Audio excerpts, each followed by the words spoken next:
então hoje eu vou conversar um pouquinho com vocês sobre avaliação econômica para otimização de recursos em saúde. E qual que é a importância, né, dessa avaliação econômica? Então sempre que a gente pensa em avaliação econômica, talvez a primeira coisa que vem à nossa cabeça, né, são fórmulas matemáticas, análises complexas, modelagens, estimativas de custo, mas não é um pensamento errado, porque todas essas coisas elas realmente estão envolvidas no processo de avaliação econômica, são análises que fazem parte de uma análise econômica, seja em saúde, seja em qualquer uma outra área, mas a verdade, então para a gente começar a nossa discussão aqui hoje, primeiro a gente tem que entender o que é o conceito de avaliação econômica em saúde. Então basicamente são técnicas definidas como técnicas analíticas para comparar diferentes alternativas de ação propostas, levando em consideração custos e consequências para a saúde. Então, uma avaliação econômica é basicamente quando eu tenho duas opções e eu preciso decidir entre essas duas opções em termos de benefícios que essas duas opções me oferecem e em termos de custo. Então, eu vou tentar, ter um balanço na minha escolha, considerando tanto esses benefícios quanto os custos. E a avaliação econômica, por mais que a gente sempre pense nessas questões mais complexas... Tá, pessoal, perdão, só vou trocar o microfone, foi solicitado para trocar o microfone, só um minutinho.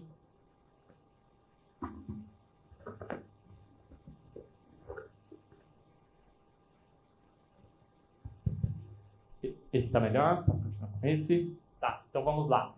Então eu estava dizendo, né, que a avaliação econômica a gente sempre associa questões complexas, modelos matemáticos, mas a verdade é que, mesmo que de forma inconsciente, às vezes a gente não para pensar, mas a avaliação econômica ela faz parte das nossas vidas. E a todo momento a gente se vê em circunstâncias em que a gente está fazendo avaliação econômica para tomar alguma decisão e decidir entre duas alternativas que eu tenho ali de escolha. Então eu trouxe aqui alguns exemplos, né? O primeiro exemplo, né, de duas cervejas, né? Então aí para quem gosta de tomar uma cerveja, quando a gente entra em um mercado para fazer uma compra, normalmente a gente tem o nosso orçamento, e o nosso orçamento ele é limitado. A não ser que tenhamos algum milionário aqui que não se preocupa com essas coisas, mas a maioria das pessoas, quando entra em um mercado, a gente tem um orçamento e as nossas escolhas elas vão ser feitas com base no orçamento que a gente tem. E lá, nesse mercado, a gente vai encontrar diversas opções disponíveis. E muitas das vezes a gente vai estar comparando ali duas opções para decidir qual vai ser aquela que eu vou escolher. Então tem o exemplo aqui das duas cervejas. Tem a cerveja original e tem a Heineken. Para muitos aí vão julgar a Heineken com uma qualidade um pouquinho superior. Porém, ela tem um custo um pouquinho elevado. Pode ser que, a depender do seu orçamento, você vai julgar, não, mas pela qualidade que a Heineken me oferece, eu estou disposto a pagar esses pouco mais de R$2. Então eu vou optar por levar a Heineken. Um segundo exemplo seria a escolha entre dois sucos. Então eu tenho duas opções de suco. Um que seria um néctar de suco de uva, normalmente é uma mistura de suco de uva com suco de maçã, que ele tem um valor bem mais barato, de R$ 6,79. Então por mais que eu tenha uma segunda opção de suco, que seria um suco integral, que todos nós sabemos que tem uma qualidade superior, é um suco puro feito da uva, ele tem um preço que chega a ser ali um pouco mais de 4 vezes acima do néctar de uva. Então, a depender do orçamento que a gente tem naquele momento, mesmo eu sabendo que o suco de uva integral, ele é melhor, ele é superior em termos de qualidade, pode ser que eu opte por levar o néctar por ele ser mais barato. Ele também vai me oferecer uma qualidade, eu vou estar tomando um suco de uva, vou ficar satisfeito, vai passar a minha vontade, porém, eu estarei economizando ali 4 vezes em termos de valores gastos por o mesmo produto com uma diferença de qualidade. E qual seria a importância, né, dessa análise de custo e de efetividade para o setor de saúde? Perdão. Então, o primeiro ponto que a gente tem que pensar é a escalada de preços. Então, a gente vive aí, sempre viveu, né, um momento de inflação muito alta.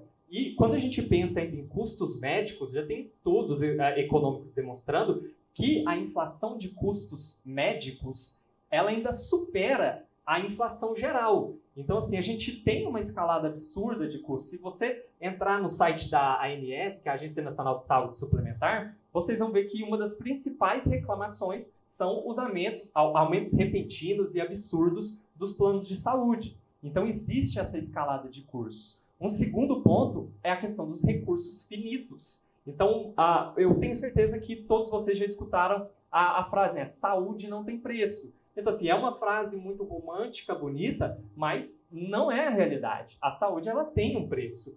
A saúde, a gente lida com recursos finitos, seja no sistema público, seja no sistema privado, seja no Brasil, seja nos Estados Unidos. Os recursos, eles são finitos. A gente tem um limite de recursos que ele vai ser destinado para a saúde, vai ser destinado para a educação, e dentro daquele limite finito, você tem que fazer o manejo e alocar os recursos da melhor maneira possível.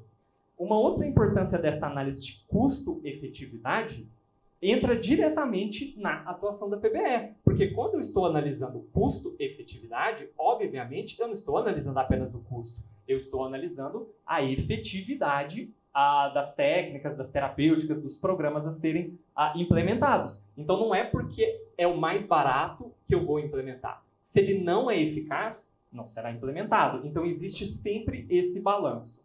E a análise de custo-efetividade, ela contribui para você agregar valor ao tratamento do paciente. Então, por mais que existam várias técnicas para tratamento de uma determinada condição e ambas são eficazes, pode ser que eu tenha uma opção que ela é mais barata. Se eu opto pela mais barata e eu oferto essa mais barata, além de entregar aquilo que é de melhor em termos de efeitos, de melhora clínica para os pacientes, para os usuários do sistema de saúde, eu também entrego aquilo de menor custo.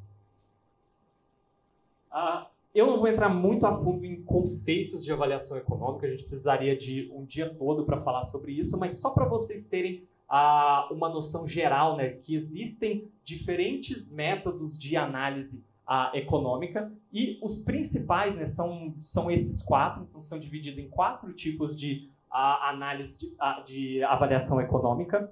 A diferença, então, a unidade de custos, então, assim, quando eu me refiro à análise econômica, eu tenho um cálculo que ele é da unidade de efetividade, ou seja, o efeito que você espera daquela intervenção, daquele programa que está sendo avaliado, e eu tenho a unidade de custo, ou seja, o quanto aquela intervenção, aquele programa custa.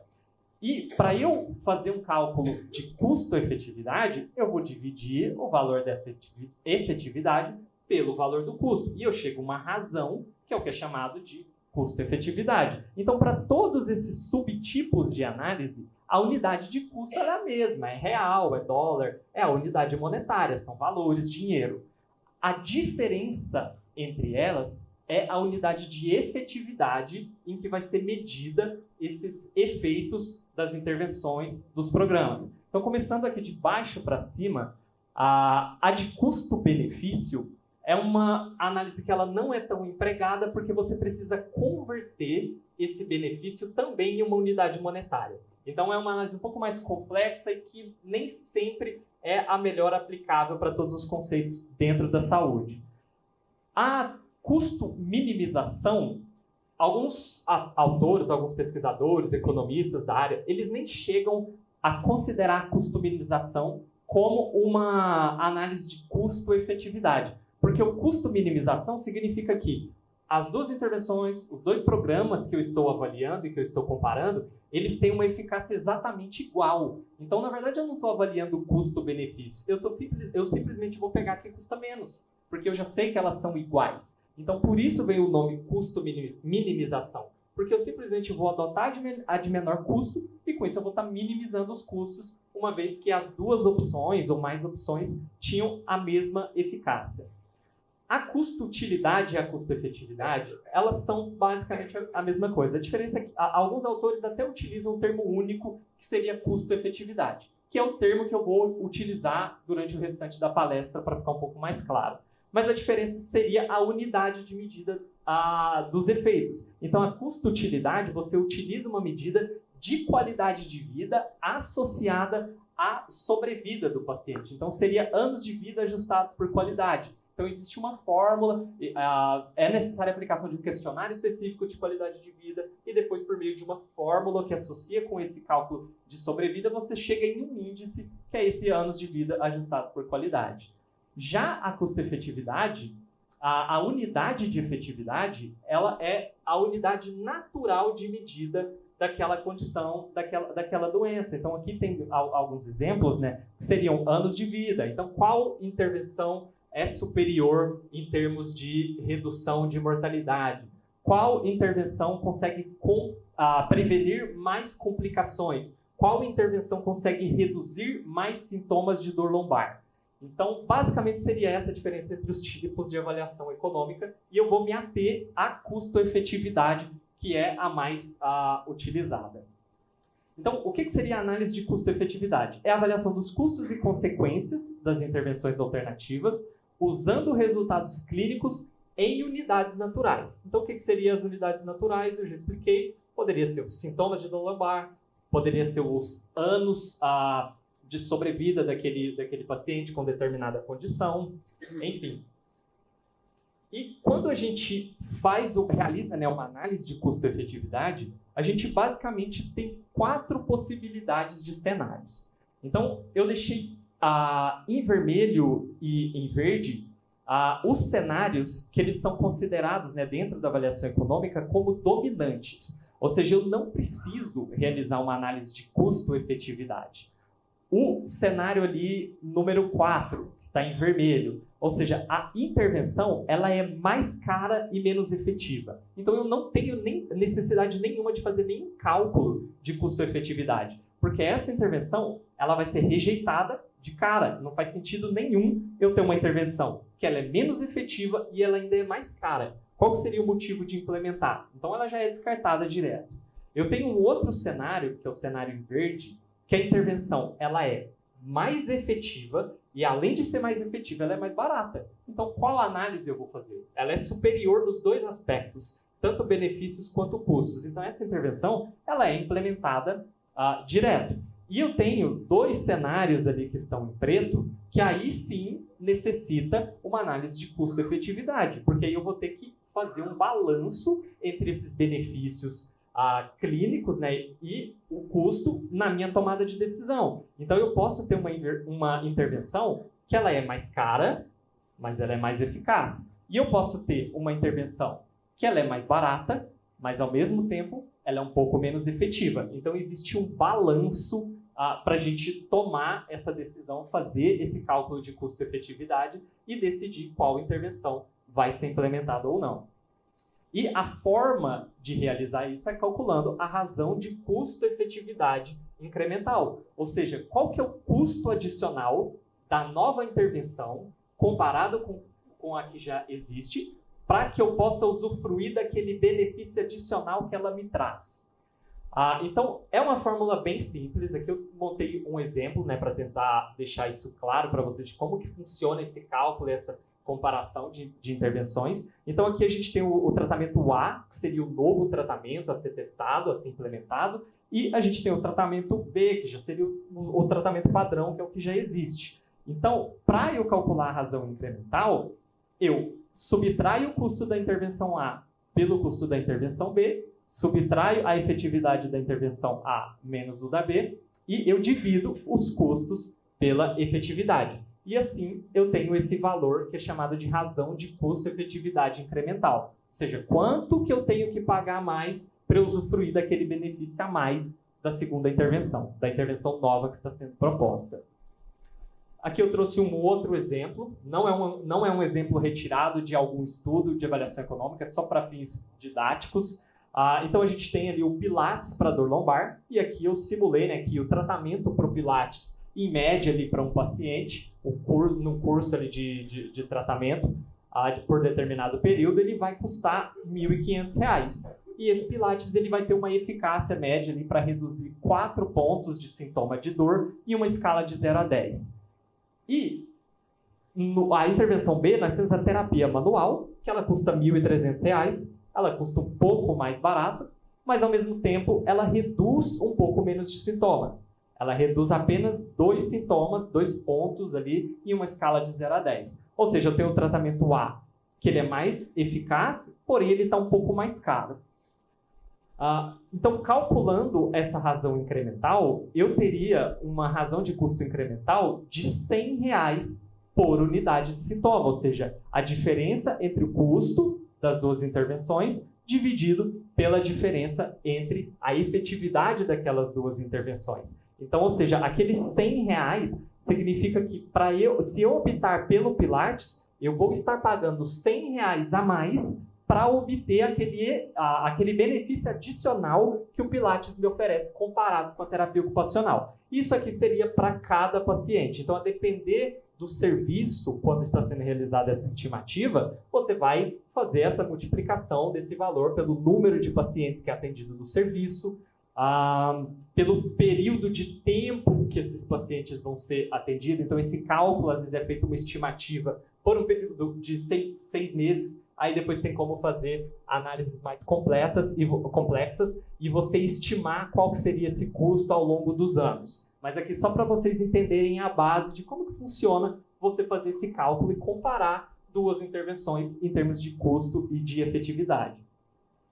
E como que eu decido, né? Talvez, enquanto eu estava falando, alguns de vocês estavam se perguntando, tá, mas tem um número, ele vai me gerar um número, são R$100 a mais se eu optar por essa intervenção por paciente. Mas como que eu tomo essa decisão de quanto a mais eu vou pagar? Então, isso é um pouco subjetivo. Existem países, existem sistemas de saúde que têm esse limiar de disposição a pagar definido, ou seja, então o sistema ele já define, olha, para implementar uma nova intervenção, a gente só paga isso aqui a mais. Se a intervenção custar mais do que esse limiar que a gente estabeleceu, ela não vai ser implementada, independente de ela ser mais eficaz. Eu posso desenvolver um medicamento que ele tem a eficácia 2 vezes maior do que um outro, mas ele custa 50 vezes mais e não cabe dentro do orçamento, ele está fora desse limiar de disposição a pagar, esse medicamento ele não vai ser implementado.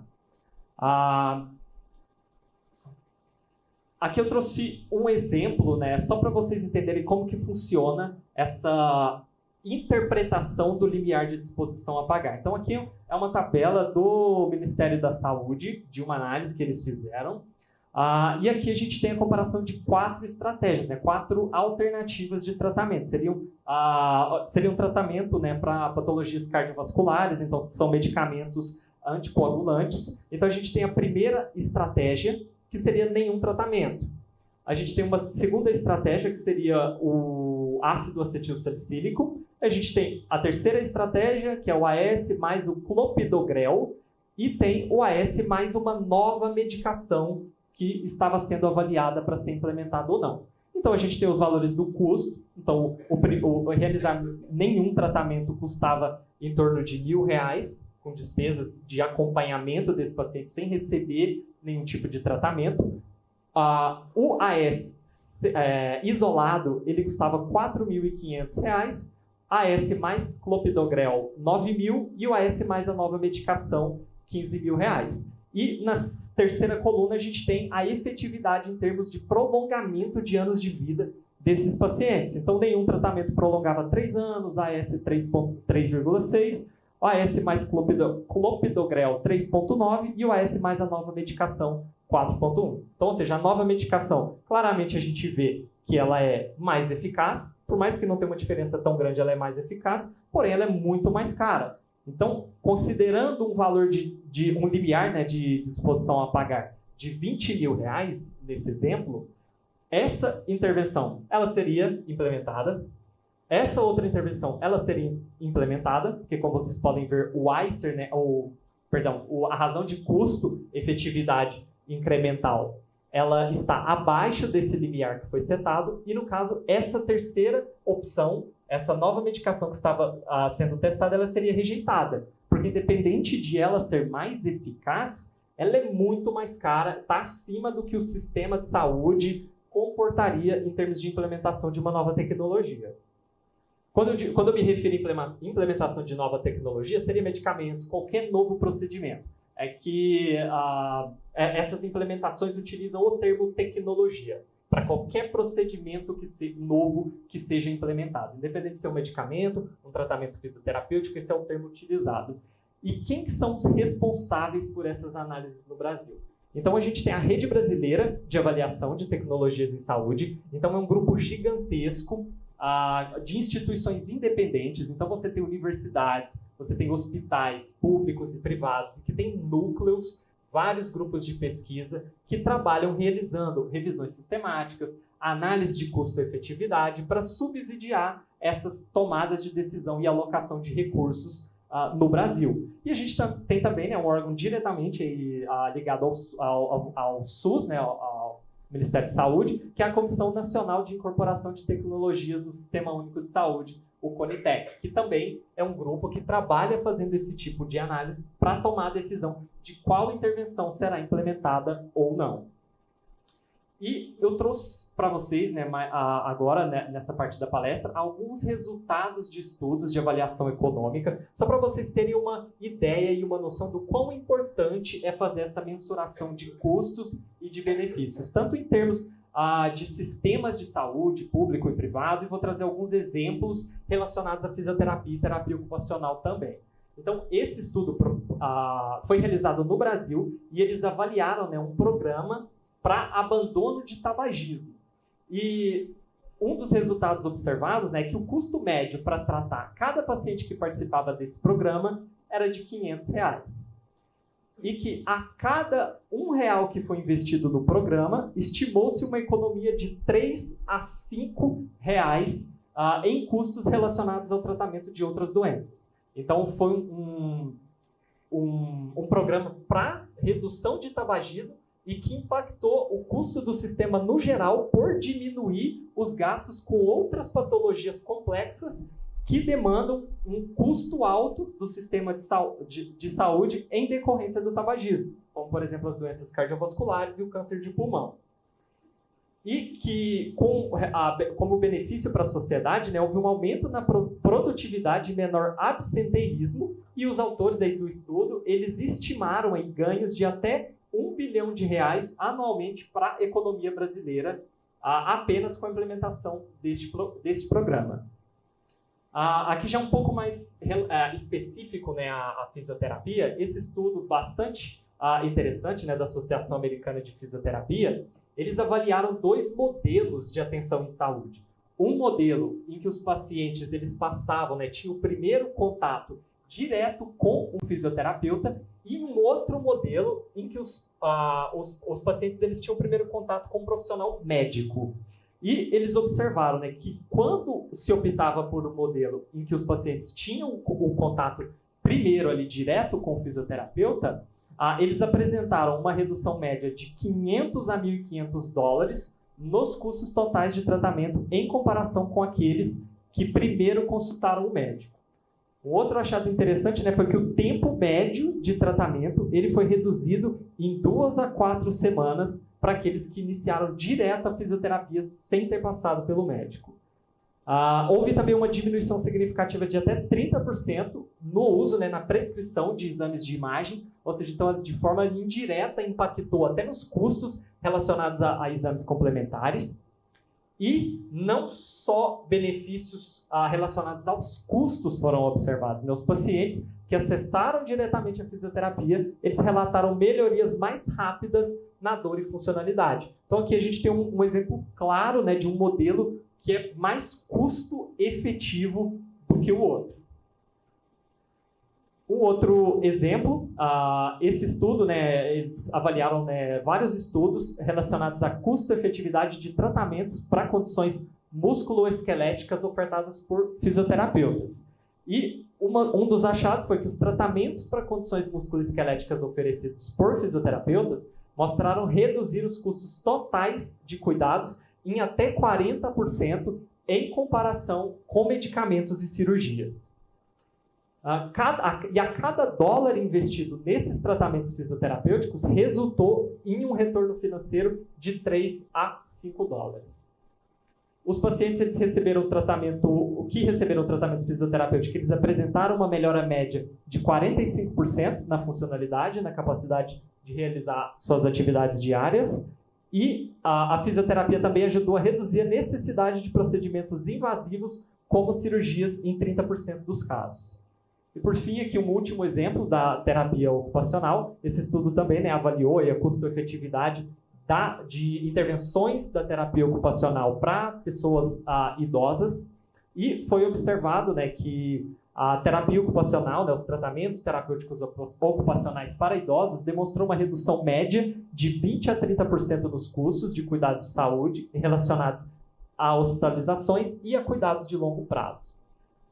Houve um retorno financeiro, né, estimado, né, que para cada dólar investido em terapia ocupacional, o retorno financeiro ele é de 2 a 4 dólares, e os pacientes idosos que receberam terapia ocupacional, eles apresentaram uma melhoria significativa nas atividades de vida diária, com um aumento de 35% na independência funcional, e os programas de terapia ocupacional focados em prevenção de quedas reduziram a incidência de quedas em até 50%, o que contribui para menos hospitalizações e menos custos com emergências, como, por exemplo, fratura de fêmur, que é uma das grandes complicações aí no tratamento de idosos. Ou seja, então, de forma direta impactou custos e de forma indireta também impactou na redução de custos.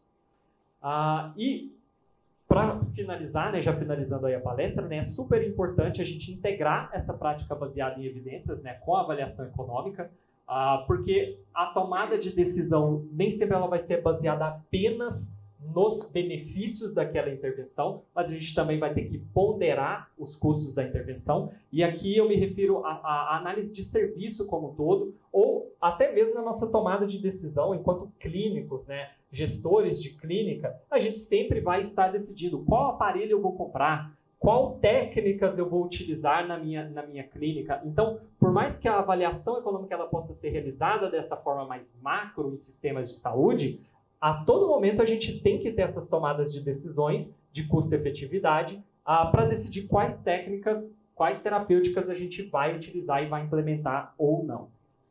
E essa integração ela vai permitir um cuidado baseado em valor, obviamente, né? A gente vai estar entregando o que há de melhor para o paciente em termos de benefícios e de custos, e a gente consegue fundamentar melhor as nossas escolhas, né? Trazer isso de forma mais clara ali para o paciente que vai estar pagando para aquele serviço. Então, quando você informa não só os benefícios de forma clara, mas os custos, você traz informações para o paciente. Olha, tem estudos demonstrando que essa opção fisioterapêutica, ela tem uma probabilidade de trazer esse benefício clínico para você por esse custo, e já foi comparado com cirurgias que tem um custo maior, um benefício melhor, então facilita até o seu diálogo na tomada de decisão junto com o seu paciente em qual tratamento será escolhido ou não.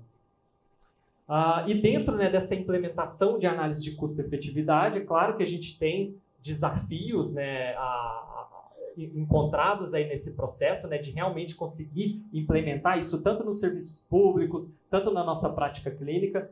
Eu tentei elencar o que eu julgo os dois maiores desafios que a gente tem nessa adoção de práticas com melhor custo-efetividade. O primeiro deles seria a resistência à mudança.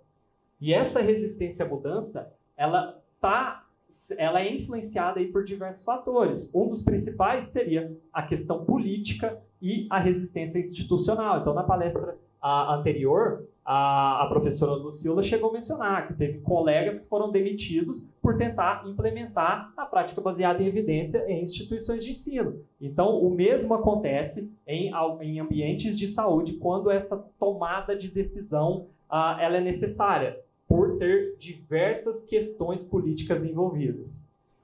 Uma estratégia, né, seria envolver líderes e tomadores de decisão nesse processo, né, construir um diálogo com gestores públicos, com políticos, com parlamentares.